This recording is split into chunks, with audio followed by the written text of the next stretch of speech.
22న MMTS రైల్లో అత్యాచార ఘటన అంతా కట్టుకథ అని పోలీసులు తేల్చారు. ఇన్స్టా రీల్ చేస్తూ రైలు నుంచి యువతి జారిపడింది. దాన్ని కప్పిపుచ్చుకునేందుకు యువతి అత్యాచార నాటకం ఆడింది.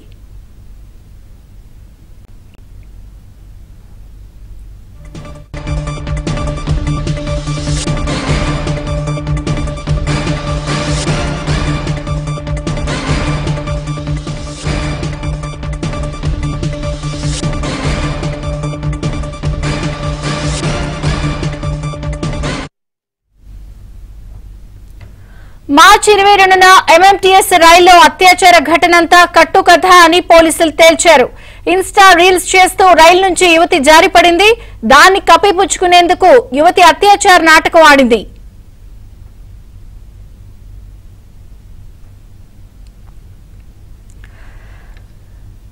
ఎంఎంటీఎస్ రైల్లో జరిగినటువంటి అత్యాచార ఘటన అంతా కట్టుకథ అని పోలీసులు తేల్చారు. అనుమానం రాకుండా ఆ ఇన్స్టా రీల్స్ చేస్తూ జరిగిన ఘటనని యువతే తప్పుదోవ పట్టించిందని వివరాలు తెలిసాయి.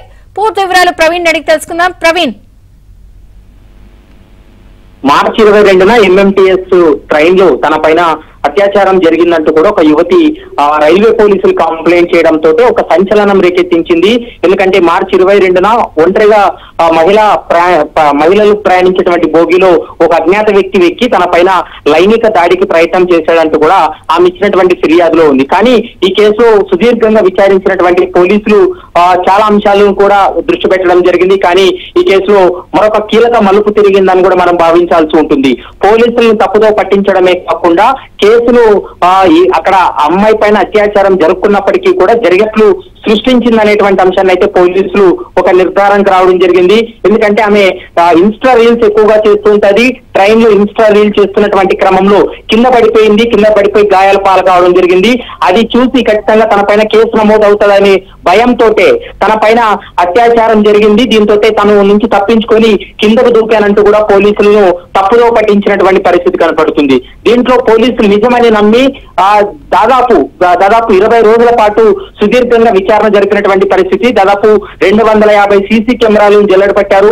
100 మందికి పైగా అనుమానితులను అదుపులోకి తీసుకోవడం జరిగింది. ఒక వ్యక్తిపై అనుమానం రావడంతో అతను అదుపులోకి తీసుకొని విచారించినప్పటికీ కూడా తనకు ఈ కేసుకి ఎలాంటి సంబంధం లేదని చెప్పినప్పటికీ కూడా ఎవరైతే కంప్లైంట్ చేసినటువంటి అమ్మాయి ఉందో ఇతనే తన పైన అత్యాచార యత్నం చేశాడంటూ కూడా అతని మీద ఒక నింద మోపినటువంటి పరిస్థితి కనపడుతుంది. దీనిపైన సుదీర్ఘంగా విచారించిన తర్వాత ఆమె గాంధీ హాస్పిటల్ నుంచి డిశ్చార్జ్ అయిన తర్వాత పోలీసులకు అనుమానం వచ్చి ఆమెను విచారిస్తే ఇన్స్టా రీల్స్ కోసమే తను ట్రైన్ ఎక్కానని, ఇన్స్టా రీల్స్ చేస్తున్నటువంటి సమయంలో ప్రమాదవశాత్తు కింద పడిపోయాను, కింద పడిపోవడంతో గాయాలయ్యాయి, కాబట్టి ఇదంతా కూడా ఒక నాటకం ఆడానంటూ కూడా పోలీసుల ముందు స్టేట్మెంట్ ఇవ్వడం జరిగింది. దీంతో లీగల్ ఒపీనియన్ తీసుకున్న తర్వాత రైల్వే పోలీసులు ఈ కేసును క్లోజ్ చేయడం జరిగింది. ఎట్టి పరిస్థితుల్లో ఫిర్యాదు ఇచ్చినటువంటి అమ్మాయి పైన లైంగిక దాడి జరగలేదని నిర్ధారణకు వచ్చిన తర్వాత కేసును కూడా క్లోజ్ చేసినటువంటి పరిస్థితి అయితే స్పష్టంగా కనపడుతుంది. విజయచంద్రిక, ప్రవీణ్, అసలు పోలీసులు ఏం చెప్పారు? ఎక్కడ ఏ విషయం దగ్గర వాళ్ళకి అనుమానం వచ్చింది? బాధితురాలే అబద్ధం చెప్తోందని. అయితే ఇప్పుడు ఆ మహిళా కోచ్ లో తాను ఒక్కతే ఉంది అనేది అబద్ధం. ఎందుకంటే ఆ ట్రైన్ లో వెళ్ళినటువంటి సమయంలో చాలా మంది మహిళలు కూడా ఉన్నారు. మరొక వైపు ఆమె పైన లైంగిక దాడి జరిగిందనడానికి ఎక్కడా కూడా ఆధారాలు లేవు. మరోవైపు ఆమె చెప్పినటువంటి వర్షన్ కూడా డిఫరెంట్ గా ఉంది. దాంతో పాటు ఒక అన్నోన్ పర్సన్ అంటే అనుమానితుని తీసుకొచ్చి ఆమె ముందు చూపెట్టినప్పుడు ఇతనే తన పైన లైంగిక దాడి చేసే ప్రయత్నం చేశాడు, తన పైన లైంగిక దాడి చేశాడు అంటూ కూడా చెప్పడంతో కొంత కన్ఫ్యూజన్ లో పడిపోయారు పోలీసులు. కానీ బాధితురాల యొక్క వర్షన్ వినాలి, బాధితురాల యొక్క స్టేట్మెంట్ రికార్డ్ చేయాలి కాబట్టి గాంధీ హాస్పిటల్లో స్వయంగా రైల్వే ఎస్పీ చందనదీప్తి వెళ్లి స్టేట్మెంట్ రికార్డ్ చేసింది. కానీ దీనిపైన అన్ని కోణాల్లో దర్యాప్తు జరిపినప్పుడు ఆమె చెప్పినటువంటి ప్రకారం ఎక్కడా కూడా ఇన్వెస్టిగేషన్ లో అవన్నీ కూడా ఎస్టాబ్లిష్ కాలేదు. దీంతో ఆమె ఎప్పుడైతే డిశ్చార్జ్ అయిందో ఆమెను మరోసారి పోలీసులు కొంత వాళ్ళ స్టైల్లో విచారించినటువంటి సమయంలో ఓపెన్ అయింది. తను రీల్స్ చేయాలని చాపిచ్చి ఆ రీల్స్ చేసేటువంటి ప్రయత్నంలోనే తాను ఎంఎంటీఎస్ ట్రైన్ ఎక్కానని ఎంఎంటీఎస్ ట్రైన్ రీల్ చేస్తుండగా కింద పడిపోయాననేటువంటి అంశాన్ని చెప్పడం జరిగింది. కింద పడిపోయినటువంటి సమయంలో ఆ రీల్స్ లో కూడా ఈమె వీడియో ఒక రికార్డ్ అయింది.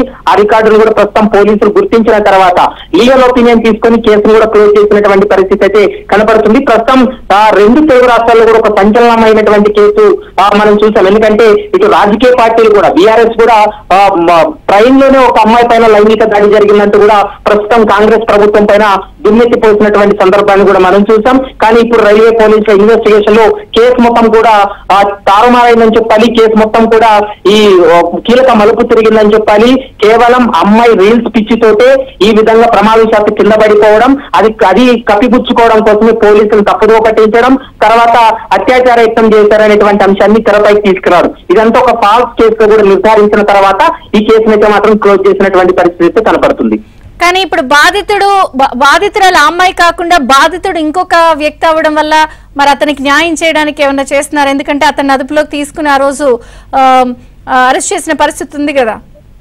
అయితే అతన్ని కేవలం అదుపులోకి తీసుకొని విచారించారే తప్ప అతనే నిందితుడు, అతనే తప్పు చేశాడంటూ కూడా పోలీసులు ఎక్కడ కూడా నిర్ధారణకు రాలేదు. ఎందుకంటే తనని పూర్తి స్థాయిలో పోలీసుల స్థాయిలో విచారించినప్పటికీ కూడా ఈ కేసులో ఎక్కడా కూడా ఆధారాలు లభించకపోవడం, ఎస్టాబ్లిష్ కాకపోవడం, మరోవైపు బాధితురాలపైన లైంగిక దాడి జరిగిందనేటువంటి అంశానికి సంబంధించి పోలీస్ మెడికల్ రిపోర్ట్ లో కూడా ఇక్కడ కూడా రాకపోవడంతో కొన్ని అనుమానాలు రావడం జరిగింది.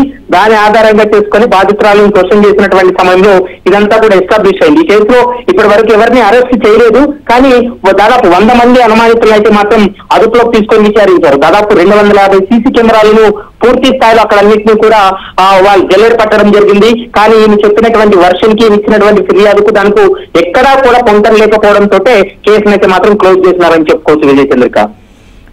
Thank you Praveen.